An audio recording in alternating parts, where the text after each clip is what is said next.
Life is a roller coaster. Amen? Life is a roller coaster. What are some of the events, not looking for details, but what are some of the events in life that trigger our emotions, whatever they may be? Could be joyous, could be hard. What are some of the events in life, Jody?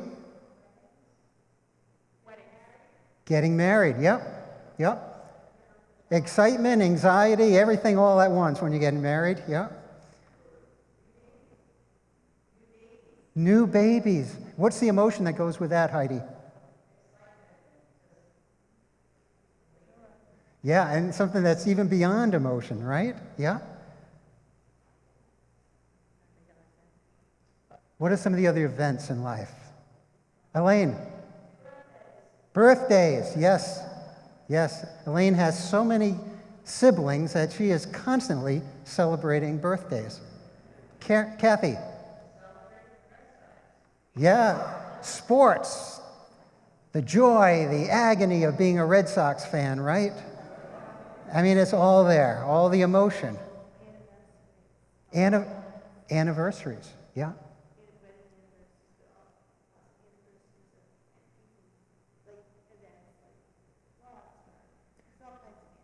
All sorts of anniversaries of divorce, when you're divorced, of a death, losses in life. So we have all of these all these experiences that elicit all of these emotions. The movie that we're taking a look at this week in our series over the summer are family movies, Disney and Pixar films. And the film that we're taking a look at this week is called Inside Out. How many of you have seen it? There's a lot of depth to that movie. It's great for kids, but it's also great for adults because it takes a look at the emotions of a 11-year-old girl named Riley. Riley has grown up, had a great childhood in rural Minnesota. She's the only child. She has a mom and dad gets a new job in San Francisco. And they arrive in San Francisco completely different than what she's familiar with. The moving company has not shown up. It's a vacant house. They're sleeping on the floor. The moving company is delayed. She's missing her friends, and she's going through all of the emotion of change. How many of you have ever moved? Remember the emotion that goes with that? Imagine you're 11 years old, and the movie, this animated film, is about Riley. And how can she learn to manage her emotions? So we'll look at this clip.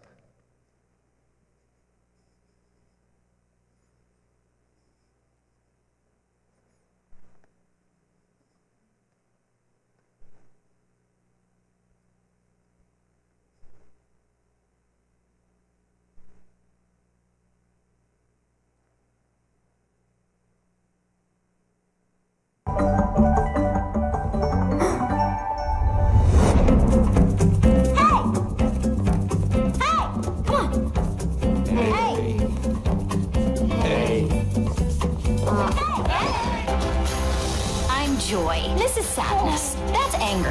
This is disgust. And that's fear. We're Riley's emotions.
So we all have those emotions, right?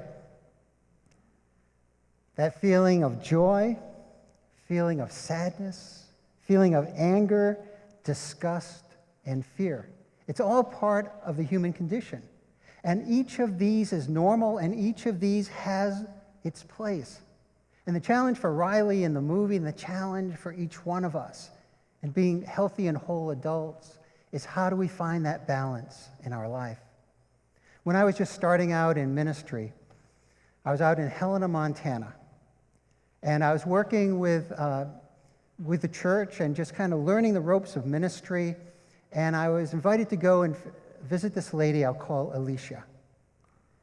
And they said, "You'll love Alicia. She's just such a sweet soul, and her husband has died, and she'd really appreciate a visit with you." So I went out to Alicia's house, and she's probably in her late 60s, and she was telling me about her husband who had died.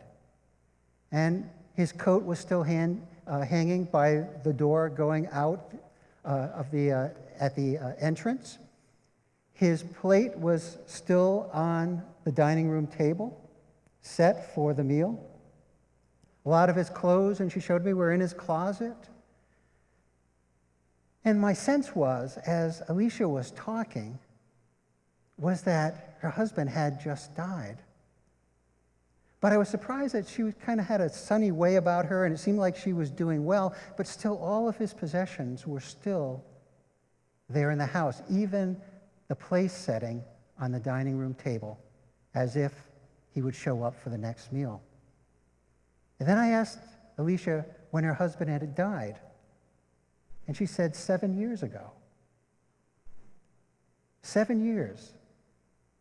And as I got to know Alicia, it seemed clear that she had been putting her life on hold, that her life had stopped the day that her husband had died. But as I got to know this remarkably warm and generous person, it became clear that she had never allowed herself to grieve. And after I'd gotten to know her for a while, I said, "Alicia, when was the last time you cried? When did you cry for your husband?" And she looked at me a long time. She said, "I haven't cried in 7 years." And we began to talk about that over time. And one day she showed up at church, and she said, "Kent, I've spent the whole week bawling my eyes out." She said, "It's been so healing. It's been the best week that I've had in a long time." And she said, "I have cried every day." Then about a month later, she said, "I'm wondering if you would come with a couple people from the church and help me bag up Arthur's belongings and take them to Goodwill." And so we did that. And you began to see Alicia get on with her life. She hadn't allowed herself to feel sadness. She hadn't allowed herself to feel grief upon Arthur's death. And it was only when, after 7 years, she allowed herself to grieve the love of her life, was she able to get on with her life. And she did. All of these emotions sometimes are really painful, and we want to push grief, and we want to push anger off to the side. We want to push disgust off to the side, but they have their place, right? There are some times when we should and we need to feel disgusted. There are times when it's okay for us to be angry, and it's time for us to grieve. And there's also time when we need to be filled with joy. How do we strike that place of balance? Because we know from our own life perhaps, or from the lives of people that we observe, people we care about, that some of us get out of balance with our emotions. True? In this morning's psalm, we have the psalmist laying out all of his emotions. Tradition says it's King David who wrote the Psalms, but it could have very well been a variety of writers. But in Psalm 31, which Julie read, the psalmist says this, and the word psalm means prayers. So these are prayers that are at the very core of this person's life. I hate those who cling to worthless idols. My eyes grow weak with sorrow, my soul and body with grief. I am forgotten as though I were dead. I have become like broken pottery. Have you ever felt like that? Have you ever had an antagonist in your life where you may not even admit it, but that person is your enemy? You remember the last time you really were filled with sorrow, with despair? Has there been a time in your life when you have been betrayed by someone that you had placed your trust in? Have we allowed ourselves to feel all of those authentic emotions? Because if it's good enough for the psalmist, then it's good enough for us as well. To spend time with our emotional life and to not squelch it down. Because if we try to push our anger down, we know that it comes up somewhere else. True? We need to find healthy ways. Sometimes it means working with a good therapist. Sometimes it means working with a friend that you know can keep your trust and sharing what is going on in your life. Sometimes it's like the psalmist, lifting it up to God, because there's nothing that we feel, nothing that we think that God cannot handle. Read any of the Psalms, read many of the Psalms. It's like a riot list of emotion, the good, the bad, and the ugly. And God can handle whatever we are going through. Whatever we're going through. The hope for the psalmist is in this verse 16. Let your face shine on your servant, O God. Save me in your unfailing.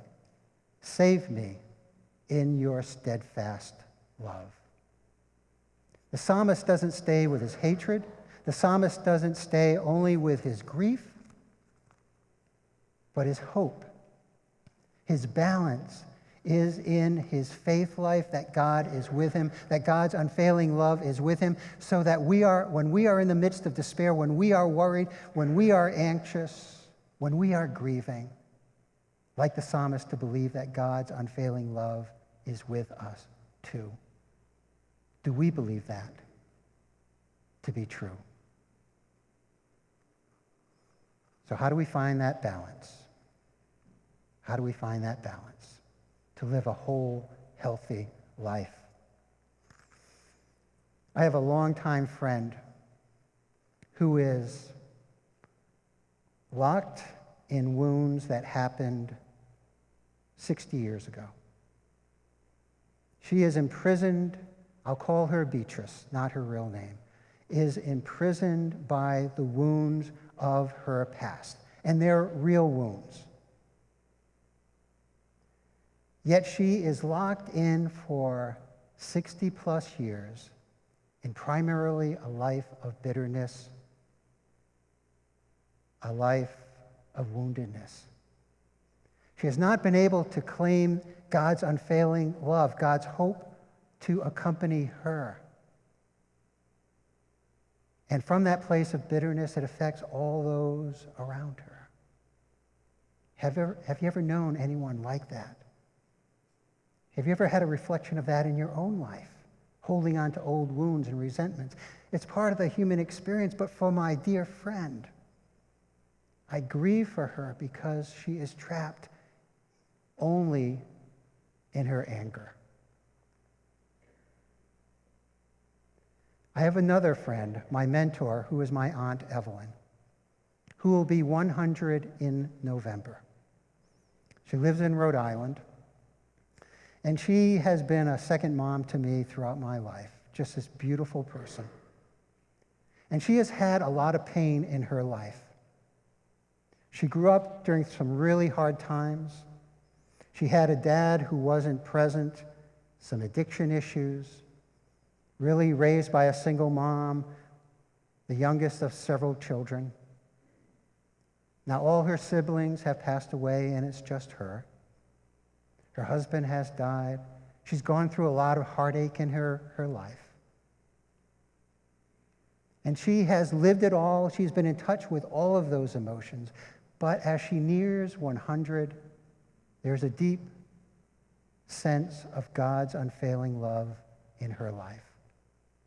A sense of contentment, moments of profound joy, rooted in gratitude for what is. She doesn't deny the pain and the losses in her life. There are times when she returns to moments of sorrow for that and grief. But at nearly 100, she is resting in God's love for her, and she is a mentor to me. The Apostle Paul says that joy, which is one of the emotions, is a fruit of the Spirit. That joy comes to us as a gift from God in the midst of our grief, in the midst of our pain, in the midst of our betrayals, the midst of our anger. That joy breaks through in time, and that it is a gift of God to us. But here's the caveat. It is also a choice on our part to receive this gift, to experience this gift, to be grateful for this gift of joy. So when I go and visit my Aunt Evelyn, which I try to do frequently because selfishly I always feel better after being with Evelyn, I see this woman who has lived a lot, a life full of pain and full of struggles and full of happiness and accomplishments. But at her core is a woman of joy. It is a gift of the Spirit to her. It is something that she has chosen to hold on to not rest in the wounds of the past, which are there, but to be grateful for the blessings of life that are here as well. So how do you and I navigate this roller coaster of emotion? How do we strive to find balance? For the psalmist, the answer ultimately, in the midst of his very real struggles, was clinging on to and being open to God's unfailing love. That's an offer, a promise to you and a promise to me. This is our good news. On the roller coaster of life, thanks be to God, and may God's people say,